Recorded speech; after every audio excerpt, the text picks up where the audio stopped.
અહીં ઉપસ્થિત મંચસ્થ મહેમાનશ્રીઓ, બંને શાળાના આચાર્યશ્રીઓ, શિક્ષકગણ, વાલીગણ તેમજ મારા વાલા વિદ્યાર્થી મિત્રોને સવારના નમસ્કાર. આજે આપણે ભારતની આઝાદીના 79મા વર્ષનો મહોત્સવ ઉજવવા એકત્ર થયા છીએ. જેવું કે આપણને બધા જ જાણીએ છીએ કે સ્વતંત્રતા દિવસ એ આપણા માટે એક મંગલ અવસર છે.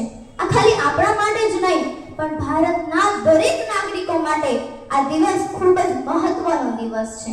આ દિવસ ઇતિહાસમાં સદા માટે સુવર્ણ અક્ષરે લખાઈ ચૂકેલો છે. આ દિવસ એટલે કે કેવો દિવસ? તો ભારતના મહાન સ્વતંત્રતા સેનાનીઓ દ્વારા ઘણા વર્ષોની મહેનત પછી બ્રિટિશ શાસનમાંથી આપણને આઝાદી મળી. આપણે પહેલા ગુલામ ભારત હતું તેનો ઇતિહાસ જોઈએ ને તો ખબર પડે કે આપણા પૂર્વજોએ કેટલું અંગ્રેજો સામે કેવી રીતે લડ્યા અને પછી આઝાદ થયા છે. અને જોઈએ તો દર વર્ષે આપણે તેને યાદ કરવા માટે, આઝાદીના પહેલા દિવસને યાદ કરવા માટે આપણે દર વર્ષે 15મી ઓગસ્ટ એટલે કે સ્વતંત્રતા દિવસની ઉજવણી કરીએ છીએ. અને બધા મહાન નેતાઓ છે કે જેણે આ ભારતની આઝાદી માટે પોતાના પ્રાણોનું બલિદાન આપી દીધું હતું તેમને પણ આપણે સાથે સાથે યાદ કરીએ.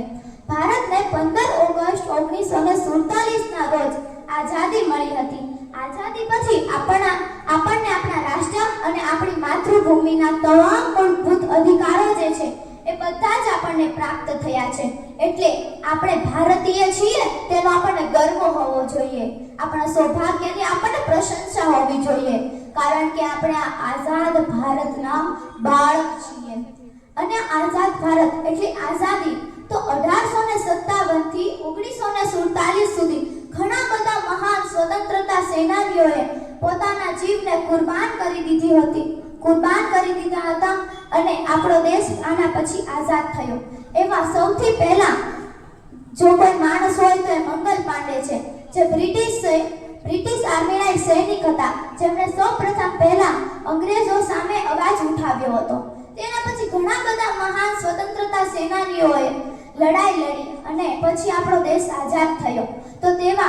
તો એને કહેવાય જો ક્રાંતિકારી તો ચંદ્રશેખર આઝાદ, સુખદેવ, ભગતસિંહ, આ બધા જ તેને આપણે ક્યારેય નહીં ભૂલી શકીએ, કારણ કે તેમણે ખૂબ જ નાની ઉંમરમાં અંગ્રેજો સામે લડીને પોતાના પ્રાણોની આહુતિ આ દેશને આપી કુરબાન કરી દીધી હતી. અને પછી છેવટે જોઈએ તો પછી આપણને 15 ઓગસ્ટ 1947ના રોજ આઝાદી મળી હતી. આપણે ખૂબ જ ભાગ્યશાળી છીએ, કારણ કે આપણા પૂર્વજો હતા તેમણે આપણને સુખી અને શાંતિની ભૂમિ આપી. આપણે અહીંયા શાંતિથી સૂઈ શકીએ છીએ, ડર્યા વગર સૂઈ શકીએ છીએ અને આખા દિવસ દરમિયાન આપણે શાંતિથી શાળા કે ઘરમાં આખો દિવસ આપણે વિતાવી શકીએ છીએ. અને જોઈએ તો આપણા દેશે ઘણી પ્રગતિ કરી છે.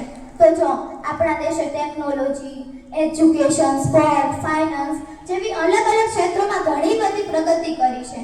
ઘણા બધા ક્ષેત્રોમાં ઝડપથી વિકાસ કરી રહ્યો છે આપણો દેશ, જેમ કે Olympics, Commonwealth games, Asian games, તેમાં પણ આપણો દેશ ખૂબ જ આગળ વધી રહ્યો છે. અને આપણને આપણી સરકાર પસંદ કરવાની બધી જ છૂટ આપેલી છે, પણ આપણે આનો ફાયદો નથી ઉઠાવવાનો. પણ આપણો દેશ છે તો આપણી પણ કંઈ જવાબદારી હોય ને કે આપણી ફરજ હોય આપણા દેશ પ્રત્યે, પણ તેને આપણે સાવ ભૂલી ગયા છીએ.